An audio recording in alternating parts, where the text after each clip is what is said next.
આ મહાદેવનો ચમત્કાર જ છે કે 4 જ મહિનામાં જે લોકો આની પાછળ સંડોવાયેલા હતા ખોટી રીતે, જે લેન્ડ ગ્રેબિંગ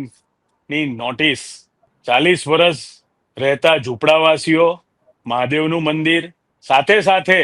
અમે વાવેલા બિલીવનની જગ્યાને પણ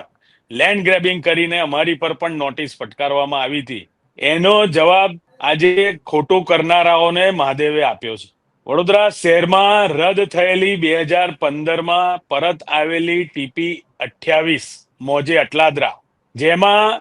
મૂળ પ્લોટ છે 585/90/1 FP, જે હાલ પણ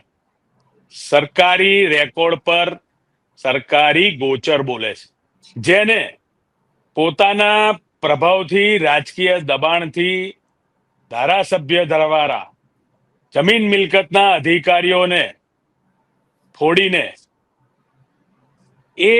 જગ્યાનું સરકારી વેલિડેશન કરી અને ખોટી રીતે ખેડૂતને એલોટ કરાવી, ખેડૂતને પ્રીમિયમ ભરવા પૈસા આપી, જમીન એને કરાવી અને પોતે પોતાના ધર્મપત્નીના નામે દસ્તાવેજ કરે છે.